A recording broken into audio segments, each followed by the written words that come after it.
Dans l'Antiquité, Rome était de loin, pendant très longtemps, la plus grande ville du monde.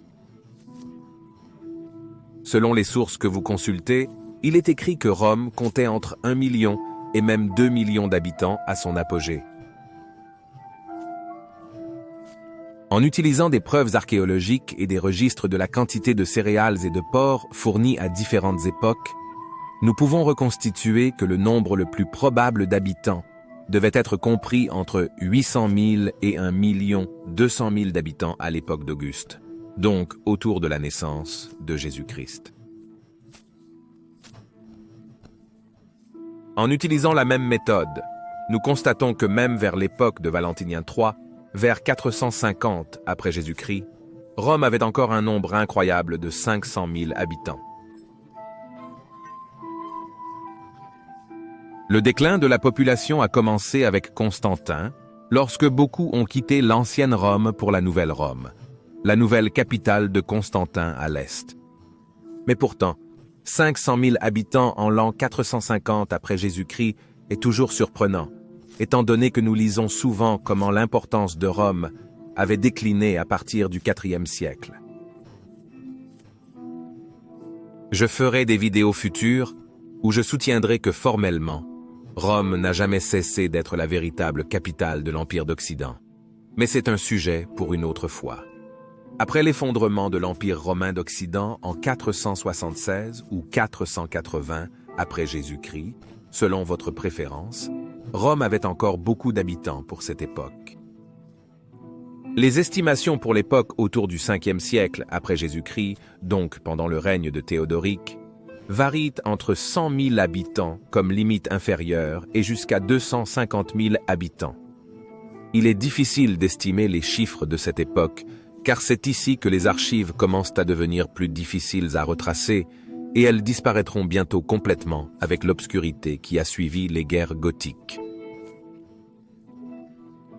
Cependant, il peut être surprenant de constater que Rome aurait encore pu compter 250 000 habitants jusqu'en 500 après Jésus-Christ, bien que, personnellement, je pense qu'un nombre de 150 000 à 200 000 maximum pourrait être plus approprié. Nous avons donc établi combien d'habitants Rome avait, mais qu'en est-il de la superficie?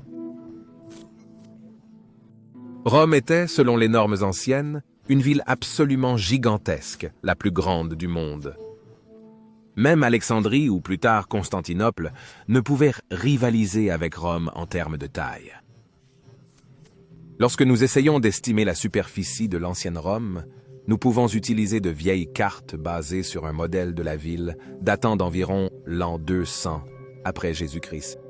Rodolphe Lanciani a créé une carte vraiment précise de la Rome antique dans les années 1890, basée sur des fragments d'une grande carte de l'époque de Septime Sévère, du 203e au 211e après Jésus-Christ. Cette carte, appelée format Urbis Romae, mesurait un incroyable 13 par 18 mètres, était gravée sur 150 plaques de marbre disposées parfaitement sur un mur du Templum Passis, dans le Temple de la Paix, où les visiteurs de l'époque étaient émerveillés de voir une carte gigantesque de Rome, avec tous les monuments, un très haut niveau de détail et une échelle précise d'environ 1 pour 240. La ville était divisée en 14 régions administratives qui étaient également représentées sur la carte. Lanciani a basé sa carte de Rome sur cette format Urbis Romae de l'époque sévérienne et encore aujourd'hui, sa carte est considérée comme la meilleure carte de la Rome antique jamais créée. Et j'ai inclus un lien vers un fichier PDF en haute résolution dans la description. Nous pouvons voir l'ampleur massive de l'ancienne Rome vers l'an 205 après Jésus-Christ. Les murs d'Aurélien ont été inclus dans la carte, qui ont été construits par l'incroyable Aurélien lui-même de 261 à 275, car il avait la prévoyance que ces murs seraient nécessaires plus tard. En faisant des recherches supplémentaires, nous pouvons découvrir que les murs d'Aurélien avaient une longueur de 19 km. En faisant encore plus de recherches, nous découvrons que la superficie enclose à l'intérieur des murs était de 1400 hectares ou 14 km². Cependant, ici nous devons être prudents, car la zone urbaine réelle pendant l'apogée de Rome au début du IVe siècle dépassait déjà les murs d'Aurélien. La superficie réelle de la ville était de 24 km². En utilisant les données réelles de l'approvisionnement en grains et en porcs, la population de Rome à son apogée était comprise entre 800 000 et 1 200 000 personnes. Prenons donc la valeur médiane d'1 million de personnes. Ainsi, nous obtenons une densité de population stupéfiante de 41 667 personnes par km². Et comme notre chiffre d'1 million est également juste une estimation, arrondissons-le simplement à 41 500 pour être un peu plus prudent. Pour mettre cela en perspective, examinons une ville moderne très densément peuplée et mondialement célèbre, à savoir New York City. Et à New York, Manhattan a la plus forte densité de population, car elle est remplie de nombreux gratte-ciel et immeubles d'appartements de grande hauteur. Pourtant, incroyablement, la densité de population de Manhattan est en réalité inférieure à celle de la Rome antique. En fait, Manhattan a un peu plus de la moitié de la densité de population de la Rome antique, avec 28 000 habitants par km², par rapport à 40 et 1 500 par km² pour la Rome antique.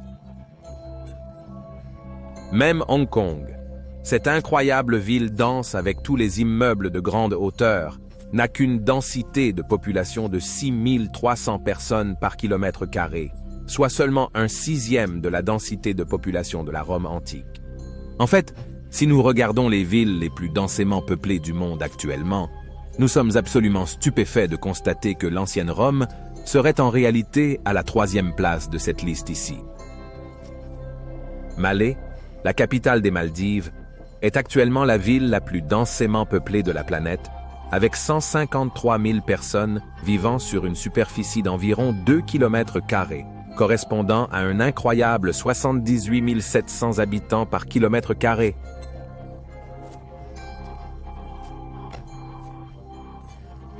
Suivi de Manille, la capitale des Philippines, avec 1 066 000 personnes vivant sur seulement 38,55 km², lui donnant une densité de population de 43 000 personnes par km². Ensuite, nous aurions Bogor en Indonésie, avec une densité de 40 000 personnes par km², légèrement en dessous de la densité de population de la Rome antique. Et n'oubliez pas de vous abonner à cette chaîne, chers amis de l'Empire romain, si vous ne voulez pas manquer de futures vidéos, car je réaliserai encore de nombreuses vidéos non seulement sur l'histoire romaine tardive et les batailles, mais aussi sur l'histoire urbaine de Rome, Constantinople et d'autres villes de l'Empire romain.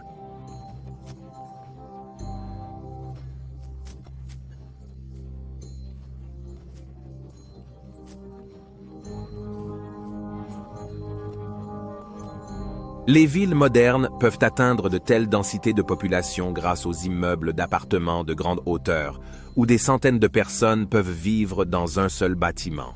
Mais les Romains de l'Antiquité n'avaient pas de bâtiment de 20e étage ou plus.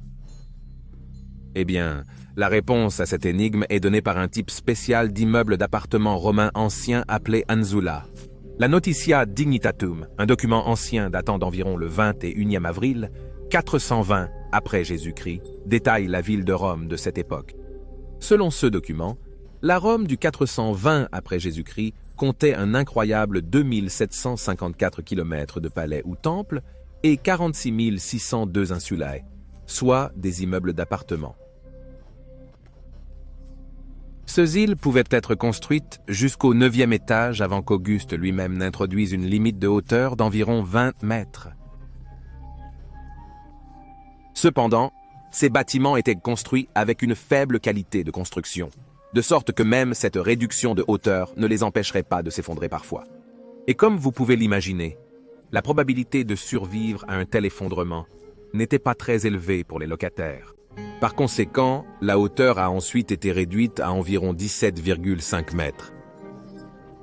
L'écrivain chrétien des premiers siècles, Tertullien, nous donne quelques détails intéressants sur les insulae. Il a écrit sur l'insula Féliclès, également appelée Félicula, qui était située près du Circus Flaminius dans la 9e région.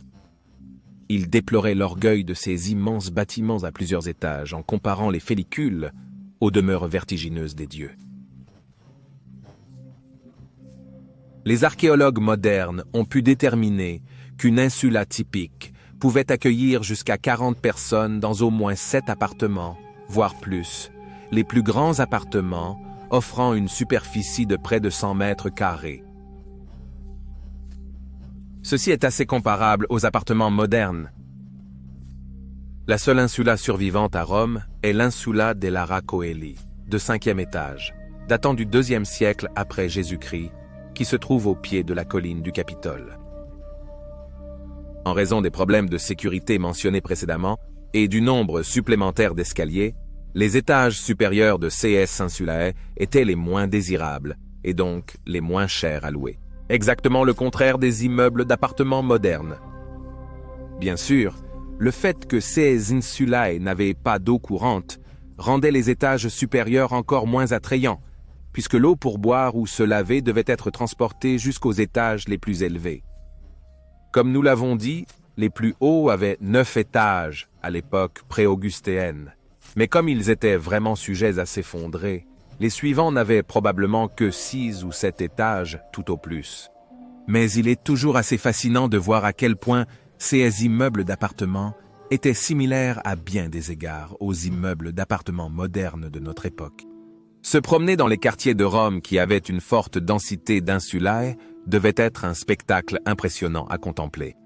Vous auriez vu une activité animée de nombreuses personnes dans les rues étroites et sombres, car les bâtiments étaient si densément construits les uns près des autres, même la lumière du soleil n'atteignait le plus souvent pas les rues dans ces quartiers, puisque la majorité de la population de Rome ne pouvait pas se permettre de vivre dans des villas luxueuses ou des domaines comme la riche aristocratie et l'élite des Romains. Nous pouvons supposer qu'au moins 80%, voire même jusqu'à 90% de la population de la Rome antique vivait dans ces insulae. Et puisque la Notitia Dignitatum indique qu'il y avait 46 602 îlots dans la Rome antique, répartis sur une superficie de 25 km², nous avons ainsi résolu l'énigme de la manière dont 1 million de personnes pouvaient vivre dans une ville si petite selon les normes modernes. Si 20 personnes vivaient en moyenne par insula, nous obtiendrions déjà 920 000 habitants, rien qu'à partir de la population de ces immeubles d'appartements de l'ancienne Rome. C'est encore une de ces situations où l'ancienne Rome nous fascine par sa densité urbaine et son architecture incroyablement moderne. Dans les prochaines vidéos, nous analyserons également d'autres grandes villes de l'Empire romain, par exemple Alexandrie, qui, comme nous le verrons, a même dépassé Rome en CE qui concerne la densité de population, mais n'a jamais vraiment atteint la population de Rome. Mais nous analyserons également la structure urbaine, la densité de population et les sites de Constantinople, et nous poserons la question de savoir quelle ville était la plus impressionnante à son apogée, Rome, Alexandrie ou Constantinople. J'espère, chers amis de l'histoire romaine, que vous m'accompagnerez pour essayer de répondre à ces questions fascinantes. Merci d'avoir regardé cette vidéo, chers amis de l'histoire romaine et Bene Vale Amici.